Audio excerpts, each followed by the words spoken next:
Bapak Ibu, Saudara Jemaat Kasih Anugerah Cempaka Putih Timur Jakarta, salam sejahtera dalam nama Tuhan Yesus. Saudara, mari dari kediaman rumah kita masing-masing berpakaian rapi dan menyiapkan hati untuk beribadah. Minggu pagi ini tanggal 19 September 2021. Tak tersembunyi kuasa Allah, kalaulah ditolong saya juga. Tangannya terbuka menunggulah, tak tersembunyi kuasa Allah, tak tersembunyi kuasa Allah,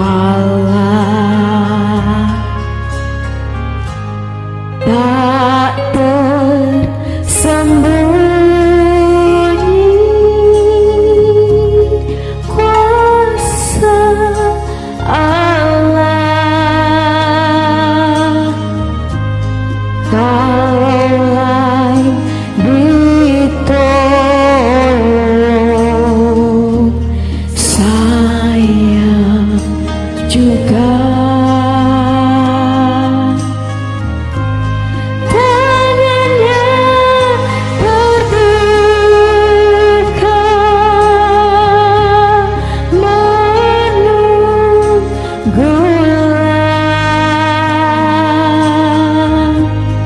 tak tersembunyi kuasa Allah. Sebelum kita mendengarkan firman Tuhan yang akan disampaikan oleh Bapak Evangelis Yusuf Rusli, mari kita berdoa. Allah Bapa yang hamba panggil di dalam nama Tuhan Yesus, pagi ini firman-Mu akan disampaikan oleh Bapak Yusuf Rusli. Pagi ini umat-Mu kasih anugerah siap mendengarkannya. Dalam nama Tuhan Yesus, hamba-Mu berdoa. Amin. Salam. Puji Tuhan, pagi hari ini saya akan menyampaikan firman Tuhan dengan tema tawar hati. Temanya adalah tawar hati. Pada saat ini banyak sekali manusia di bumi ini mengalami tawar hati. Tawar hati kena kehidupannya, ekonominya, usahanya, kesehatan, dan juga keluarganya. Akibatnya dia bisa tawar hati kepada manusia yang lainnya yang ada di sekitarnya dan juga kepada Tuhan. Jadi tawar hati ini bisa melibatkan segala hal, segala aspek hidup kita. Hati-hati dengan tawar hati. Jadi dikatakan tawar hati itu akan menjadikan kena ekonominya, kena usahanya, kesehatan, juga keluarganya. Kena tawar hati ini membuat jadi tawar hati kepada manusia yang ada di sekitarnya dan juga kepada Tuhan. Kalau kita tawar hati kepada manusia, masalah hidup kita melihat manusia dia udah malas ngobrol aja, udah malas ketemu aja, udah malas. Kenapa? Tawar hati. Karena tawar hati, hidup kita sebagai manusia tidak akan lepas dari tawar hati. Akibat dari tawar hati adalah kesesakan. Kesesakan itu akan dialami oleh setiap umat Tuhan. Makanya hati-hati, setiap kita anak Tuhan yang kenal Tuhan, yang tidak kenal Tuhan, orang yang luar agama apapun bisa mengalami tawar hati. Akibat dari kesesakan adalah tawar hati. Akibat dari tawar hati membuat kekuatan kita menjadi kecil. Firman Tuhan mengatakan kalau kita tawar hati di dalam masa kesesakan akan membuat diri kita menjadi kecil, kekuatan kita menjadi kecil. Amsal 24 ayat 10 mengatakan demikian. Amsal 24 ayat 10. Amsal 24 ayat 10 mengatakan, jika engkau tawar hati pada masa kesesakan, kecillah kekuatanmu. Justru disinilah bisa kita ada masalah, jangan kita tawar hati dan jadi membuat kesesakan. Kesesakan itu akan mengecilkan kekuatan kita. Maka firman Tuhan mengatakan kita harus bersyukur, bersyukur kepada Tuhan. Kenapa kita harus bersyukur? Karena bukan kita tidak ada masalah dalam hidup kita jadi bisa bersyukur. Karena masalah kita hari-hari kita berjalan dengan Tuhan dan kita bisa melewati masalah kita, itulah yang kita harus bersyukur. Bukan kita nggak ada masalah baru kita bersyukur. Kita masalah boleh ada, tetapi kita saat ini ada pun kita sudah melewati masalah. Berapa banyak orang yang kena COVID, berapa banyak orang yang bangkrut, berapa banyak orang yang stres dan lain-lain. Kita masih bisa datang kepada Tuhan, bisa bersyukur. Jangan pikir saudara bebas masalah baru bersyukur. Dalam kita bersyukur, masalah itu ada dalam hidup kita. Tuhan yang bela, Tuhan yang tolong. Hidup yang penuh kesesakan hendaknya dihadapi dengan tenang dan tenang. Alihkan dan fokuskan diri kita hanya kepada Tuhan Yesus yang dapat menolong diri kita dan keluarga kita. Tidak ada lagi masalah dalam kesesakan hidup kita hadapi, harus tenang. Alihkan fokus diri kita kepada Tuhan Yesus. Tidak ada, jangan lagi pada manusia. Manusia tidak bisa diharap. Satupun manusia tidak bisa diharap. Hanya Tuhan Yesus yang dapat kita harap. Maka salah besar kalau kita berharap pada pejabat, menteri, presiden, orang kaya, orang pintar. No semuanya. Saya kenal teman banyak yang triliunan. Mereka sekarang ada di mana? Di mana loh? Di Singapura. Udah berapa lama? Setahun setengah. Lu di mana? Di Australia. Di mana lu? Di Amerika. Ngindarin COVID semuanya. Duitnya triliun, bukan miliar, triliun. Mereka takut sama COVID. Kapan kita bisa ngobrol? Nantilah, mungkin gue Desember baru balik. Sekarang dia bilang sudah 500 hari gue udah di Australia gitu. Desember gue bisa balik gitu. Dia takut. Makanya usahakanlah agar diri kita terhindar dari tawar hati. Sebab tawar hati pada masa kesesakan akan membuat kekuatan kita menjadi kecil. Kekuatan apa saja yang di diri kita menjadi kecil. Ketika kita tawar hati dalam kesesakan tersebut, yang menjadi kecil ya jasmani kita, rohani kita. Itu dua akibat pasti terjadi. Waktu kita masa kesesakan, yang kecil adalah jasmani juga dan rohani kita. Firman Tuhan ini mestinya saya bawakan mesti 40 menit minimum. Tapi karena waktu cuma 20 menitan, sekitar 20, jadi saya bagi dua. Nanti ini akibat dari tawar hati. Nanti bulan depan saya ulangkan lagi, maksud saya diselesaikan tawar hati, tapi bagian bagaimana menghadapi tawar hati di dalam masa kesesakan sesuai firman Tuhan. Nanti yang ke bulan depannya. Sekarang ini ya, bagian yang mengenai tawar hati. Jadi pertama, kalau kita tawar hati, yang di dalam jasmani kita apa yang terjadi? Ini real. 3P terjadi dalam hidup kita. Kita tawar hati dan membuat masa kesesakan dan membuat kekuatan kecil. Apa kekuatan kecil kita dalam jasmani? Pertama adalah P pertama, patah semangat. Orang yang tawar hati pasti patah semangat. Tidak ada lagi semangat dalam kehidupannya. Sangat bekerja, sangat semangat untuk melayani, bersangat untuk mencari nafkah dan lain. Patah semangat karena udah tawar hati hidupnya. Kayak Pak Daniel nih, ketawar hati, nggak mau dia datang ke gereja, udah males lah. Melayani Tuhan udah males, ngeliat jemaat udah males. Apalagi jemaat yang rewel-rewel, udah mendingan tidur di rumah aja. Udah patah semangat. Kenapa? Tawar hati. Kita pun begitu.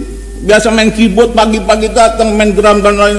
Kena gerpati, ya Tuhan kok nggak tolong saya, Tuhan begini, tawar hati. Dan akhirnya malas berbuat untuk melayani Tuhan. Yang pertama adalah pertama adalah patah semangat. Yang kedua, apa yang terjadi? Putus asa. Putus asa, sudah tidak punya kepercayaan diri lagi. Diri kita sudah tidak ada kepercayaan, diri kita putus asa. Menjalan ini salah, jalan ini salah, udahlah, nggak ada gairah, putus asa semuanya. Maka hati-hati kalau kita tawar hati itu, pertama patah semangat, kedua putus asa, yang ketiga P yang ketiga ada pesimis. Hidup dengan penuh pesimis. Diri kita tidak lagi ada fokus dalam mengerjakan suatu apapun. Karena diri kita selalu pesimis, tidak ada lagi roh yang optimis di diri kita. Yang ada pesimis. Ya kalau mengerjakan apa-apa, ya nggak mungkin berhasil, gagal lah, inilah. Semua nggak ada gairah. Dan ayo optimis semuanya seolah-olah ya apa yang kita kerjakan pasti gagal. Apa yang kita kerjakan pasti gagal. Ngapain gue kerja? Optimis, nggak pesimis ya, maksud saya. Pesimis jadi. Mau bangun tidur aja biasa bangun jam 5, jam 6, ini jam 10 baru bangun. Kalau perlu jam 2 ditidur lagi, bangun jam 10 makan, tidur lagi. Ngapain gue? Itulah orang udah pesimis hidupnya. Ini secara jasmani. Yang sekarang secara rohani. Bagaimana kalau orang tawar hati secara rohani? Ada 3B, tadi P, 3P, sekarang 3B. Apa 3B? Secara rohani 3B, tidak bergairah, tidak bergairah untuk bersekutu dengan Tuhan, tidak bergairah untuk berdoa, tidak bergairah dengar firman Tuhan. Kenapa? Karena ada di dalam dirinya kesesakan tawar hati membuat dia tidak bergairah. B pertama tidak bergairah. Yang kedua tidak berminat. B berminat, bergairah, berminat untuk melayani Tuhan, karena diri kita sudah tawar hati. Kalau saya ini sudah tawar hati, gak mungkin saya kemari datang jauh-jauh. Saya tinggal di Pantai Mutiara, daerah Pluit. Bangun tadi jam 5 liwat, mandi apa-apa, gesa-gesa doa dan lain-lain. Saya ingatnya masih jam 7:30, kecepatan. Akhirnya saya harus bangun cepat-cepat mandi dan lain-lain. Mesti bangun jam 5, saya bangun jam 5:30, telat setengah jam. Tapi tetap bergairah melayani Tuhan, nggak tawar hati. Jadi pertama tidak bergairah untuk bersekutu dengan Tuhan, tidak bergairah untuk berdoa, tidak bergairah dengar firman Tuhan. Yang kedua tidak berminat untuk melayani Tuhan, karena diri kita sudah tawar hati. B kedua tidak berminat.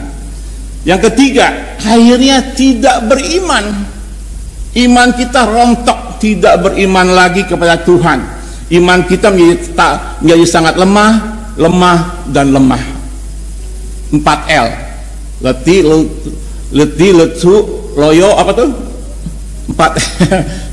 4L jadinya. Letih, lusu, loyo, lemah. Hati-hati. Inilah terjadi kalau kita tawar hati. Jasmani pengaruh, rohani juga berpengaruh. Ingatlah hidup kita kita jalani adalah hidup dinamis. Kadang kita merasa hidup begitu indah, namun kadangkala juga hidup kita merasa suram. Suramnya hidup biasa kita alami jika kita berhadapan dengan kesusahan hidup, kesulitan hidup, atau pergumulan hidup yang lainnya. Ini hidup kita ini real. Kita hidup bukan sandiwara, real, nyata. Bisa sedih, bisa senang, bisa ketawa, bisa menangis. Itu manusia. Hidup ini pasti ada kejadian dari hidup kita. Yang jelas, siapapun kita punya orang tua, pasti akan meninggalkan kita. Itu pasti. Siap-siap untuk kita bersedih, karena orang tua kita akan pulang. Nah, kita akan bahagia, suatu hari pasti ada kebahagiaan. Tuhan nggak akan kita menangis saja, kasih kebahagiaan. Makanya kita harus hidup ini ada suram, ada indah. Pada saat ini itulah seringkali godaan datang merupakan pikiran-pikiran membuat menjadi tawar hati, dan iblis tentu senang dengan keadaan ini. Karena itu hatilah pergumulan hidup ini, suramnya hidup biasanya kita alami jika kita berhadapan dengan kesusahan hidup, kesulitan hidup, atau pergumulan hidup dan lainnya. Pada saat itulah seringkali godaan datang merupakan pikiran-pikiran yang membuat kita menjadi tawar hati, dan iblis tentu senang dengan keadaan ini. Iblis senang. Iblis membuat kita jadi tawar hati. Semua itulah kerjaan iblis. Ingat, ia akan memanfaatkannya untuk membujuk kita menjadi pribadi yang lemah, hidup tanpa mempunyai harapan dan masa depan. Seolah-olah Tuhan jauh dari kiri kita, seolah-olah Tuhan tidak mau dekat kita, seolah-olah doa kita nggak dijawab Tuhan. Kenapa? Itulah karena iblis sudah ada di otak kita, di pikiran kita, membuat kita menjadi pesimis hidup ini. Karena iblis. Tawar hati diartikan sebagai suasana hati yang tidak gembira. Tawar hati diartikan sebagai suasana hati yang tidak gembira, tidak bernafsu, tidak semangat, atau tidak menaruh perhatian, dan tidak bergairah di dalam hidup yang ada di diri kita saat ini. Seringkali hidup kita tidak bergairah karena tawar hati. Tawar hati membuat diri kita menjadi lemah, tidak memiliki daya. Oleh karena itu penting bagi kita untuk menjaga agar diri kita tidak menjadi tawar hati, terlebih saat kita berada dalam situasi kesulitan hidup ini. Seringkali terjadi di dalam kesulitan hidup kita. Orang kesulitan hidup itulah membuat dia tawar hati. Tawar hati membuahkan kesesakan. Kesesakan akan membuahkan tawar hati. Hati-hati, kalau kita senang, enjoy life, semua lagi enak, nggak ada tuh tawar hati. Justru tawar hati itu dalam kesulitan hidup. Nah, memang manusia akan mengalami namanya kesulitan hidup. Nggak ada manusia yang hidupnya di comfort zone terus rata gitu, nggak ada. Bisa naik, bisa turun, itulah manusia. Maka siap-siap kalau kita lagi naik nggak masalah. Kita bersiap bersyukur. Tapi kalau lagi jatuh, bisa nggak kita bersyukur? Disitulah kekuatan hidup kita. Kita bersyukur di dalam masalah hidup kita. Waktu kita bersyukur dalam masalah hidup kita, itulah namanya korban syukur yang memuliakan nama Tuhan. Tidak bisa dibandingkan saudara bawa uang 100 juta, 1 miliar ke gereja ini, menyumbang gereja, tapi saudara menggerutu-gerutu. Tapi saudara masalah, tapi bisa bersyukur. Itu memuliakan nama Tuhan. Lebih dari 1 miliar, lebih dari 10 miliar, lebih dari 100 miliar. Karena kita dalam masalah bisa bersyukur. Itu baru anak Tuhan. Kalau kita senang bisa bersyukur, itu biasa, umum. Tawar hati adalah merupakan suatu kondisi emosional yang negatif, dan energi negatif akan merusak hidup dan kesehatan kita. Nah, dikatakan energi negatif akan merusak hidup kita dan kesehatan kita.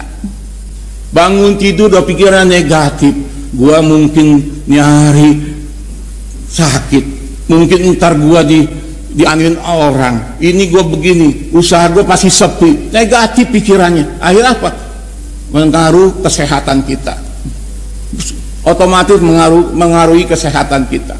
Tawar hati merupakan akumulatif dari keragaman energi negatif, seperti patah hati, patah semangat, pesimis, tidak mempunyai pengharapan, dan tidak berdaya, putus asa, dan perasaan negatif lainnya. Itulah dari tawar hati, tidak punya pengharapan. Tawar hati dipicu oleh persoalan yang berkaitan dengan kesehatan, masalah finansial, keuangan, persoalan dalam keluarga, problematika dalam dunia kerja, persoalan sosial yang tidak sehat, dan sebagainya. Banyak, jadi bidang apa aja kita bisa membuat kita tawar hati. Bagaimana kita bisa melawan tawar hati ini?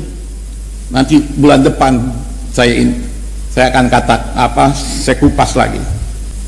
Dalam masa kesukaran pada umumnya orang cenderung kecil hati, semangat menjadi menurun, energi positif menjadi berkurang, energi negatif semakin dominan.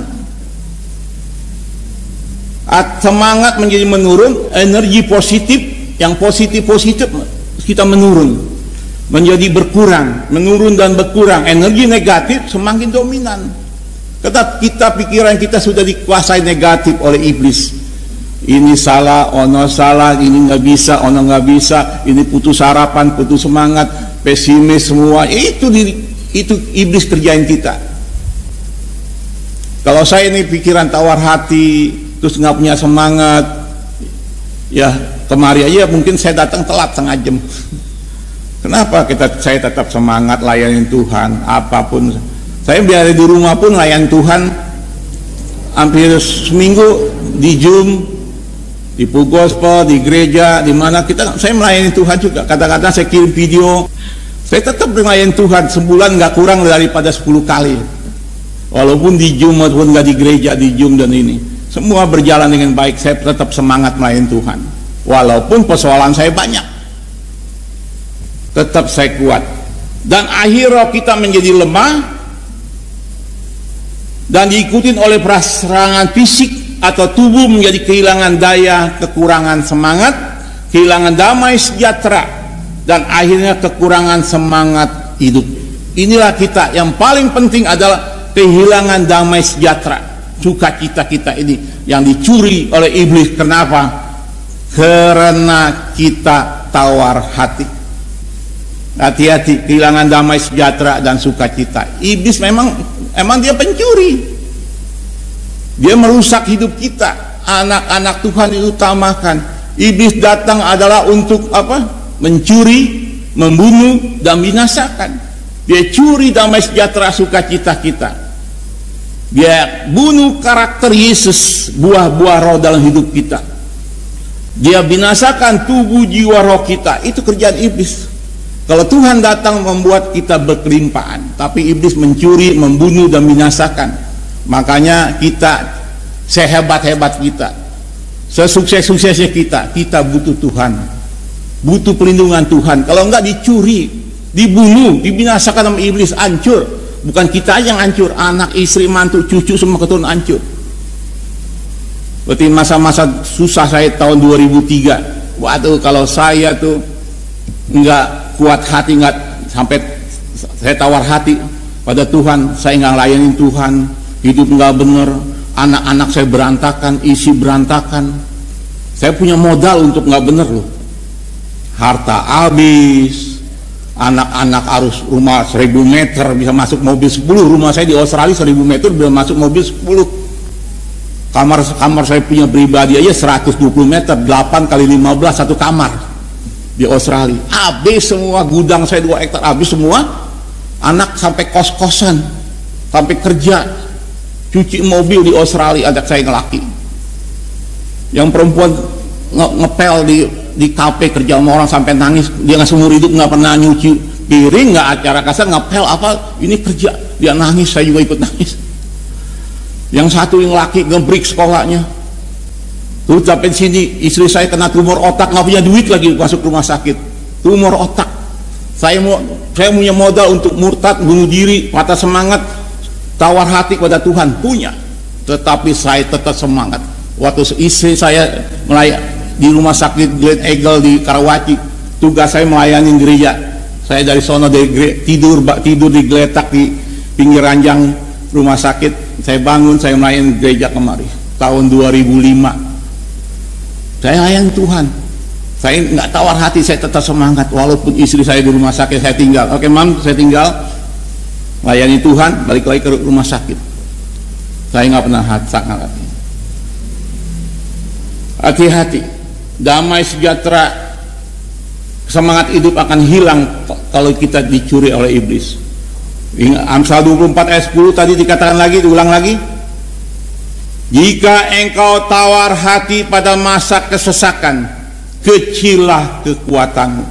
Bagaimana supaya kita tidak tawar hati di masa kesesakan? Cari Yesus, bersekutu dengan orang seiman, rajin baca firman, dengarkan khotbah-khotbah, dengarkan lagu-lagu rohani, buat kita semangat. Jangan ikut tawar hati dan menjadi kesesakan.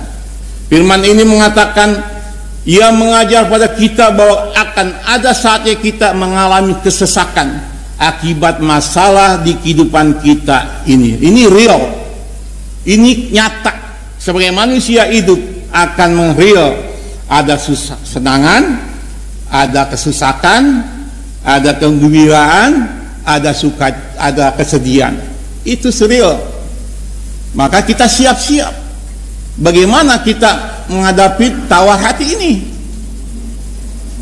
Ini semua bisa terjadi dan kita dapat rasakan kesesakan di saat muncul sakit penyakit, bisnis tidak lancar, kemalangan terjadi diri kita. Itu bisa terjadi tawar hati. Di sinilah kita harus mendapat memilih meresponi dengan cara negatif atau positif.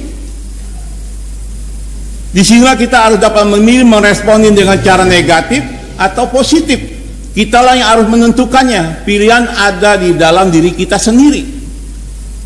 Kalau kita ada masalah, kesesakan, tawar hati, kesesakan, kita mau responnya negatif atau positif? Kalau negatif, ya kita udah patah semangat, nggak ada gairah hidup, dan tidak bisa datang ke gereja, tidak bisa memuji Tuhan. Itu negatif. Kalau positif, ya Tuhan, ini hari Tuhan jadikan saya, masalah apa yang ada dalam hidup saya percaya Tuhan akan tolong saya. Tetap semangat, tetap laku yang baik, lebih baik lagi, lebih baik lagi. Jangan mundur. Supaya kalau saya mundur dari Tuhan, hancur rumah tangga saya. Istri itu udah masuk rumah sakit, anak di luar, belum pada nikah, semua hidup susah. Saya nggak bisa ngirim duit dari Indonesia ke Australia. Semuanya hidup, aduh, waktu saatnya itu kalau nggak kenal Tuhan, saya bisa gantung diri. Tapi saya tetap semangat dalam hidup ini. Makanya hati-hati. Menjadi tawar hati, kehilangan semangat, ini akan mengecilkan kekuatan kita. Sebaliknya, menghadapi kesesakan dengan semangat juang yang tinggi akan menghasilkan yang sangat baik. Dengan semangat juang yang tinggi akan menghasilkan yang sangat baik dan punya masa depan yang cemerlang, menjadi lebih dari pemenang. Itulah kalau kita hidup di dalam keadaan masalah hidup kita cari Tuhan terus, kita akan jadi pemenang, lebih dari pemenang. Saya rasa firman Tuhan cukup pagi hari ini karena sesuai jadwal. Jadi kembali lagi bahwa kita jangan tawar hati. Bagaimana mengatasi tawar hati berdasarkan firman Tuhan? Nanti bulan depan saya akan lanjutkan mengenai tawar hati. Bagaimana mengatasi tawar hati berdasarkan firman Tuhan, bukan berdasarkan umum, tapi berdasarkan firman Tuhan yang benar. Ada 3 hal, saya kasih bocoran dulu. Ada 3 hal yang harus kita lakukan untuk mengatasi masalah tawar hati sesuai firman Tuhan. Ada 3M. 3M, pertama, menerima kenyataan hidup. Kedua, memperkuatkan manusia roh. Ketiga, mengucap syukur dalam semua situasi. 3M. Nanti saya ulas satu. Poin pertama adalah menerima kenyataan hidup. Kedua, memperkuatkan manusia roh kita. Yang ketiga, mengucap syukur dalam semua situasi. Itu akan saya bagikan nanti bulan depan. Terima kasih Tuhan. Kalau kami selalu mau menyembah Engkau selama kami hidup Tuhan, karena Engkau wajib yang kami sembah. Hanya Engkaulah Tuhan satu-satunya yang ada di dalam hidup kami, yang hidup, yang benar, yang berkuasa, yang memberi kami hari ini dengan damai, sejahtera, sukacita. Tuhan, Engkaulah sumber hidup kami, Engkaulah pusat hidup kami, Engkaulah segala-galanya buat hidup kami dan keluarga kami dan masa depan kami. Tuhan, Tuhan, kami selalu bersyukur. Kami bersyukur bukan karena kami tidak ada masalah. Kami bersyukur karena masalah bersama Engkau kami bisa lewatin tiap masalah hidup kami. Kami ada hari ini Tuhan karena Engkau ada bersama kami di dalam masalah hidup kami. Kami bersyukur pada Engkau Tuhan. Engkaulah Tuhan kami satu-satunya pembela, penolong dan menguatkan hidup kami Tuhan. Engkaulah sumber segala hidup kami Tuhan. Terima kasih Tuhan. Berkati anak-anak-Mu, apapun masalah keadaan mereka, kerinduan mereka, pengharapan mereka, dan cita-cita mereka, Engkau tolong dan Engkau berkatin. Apa yang dikerjakan Engkau buat berhasil anak-anak-Mu Tuhan. Engkau angkat mereka, angkat naik, bukan turun. Jadi kepala, bukan ekor Tuhan. Berkatin hamba-Mu dan keluarga besarnya, Engkau pakai ia lebih hari berhara menjadi alat-alatmu. Berkati kesehatannya, berkati damai sejahtera sukacita dalam kehidupannya selalu Tuhan. Terima kasih Bapa, di dalam nama Tuhan Yesus Kristus kami mengucap syukur dan terima kasih dan berdoa. Haleluya, haleluya, amin, amin.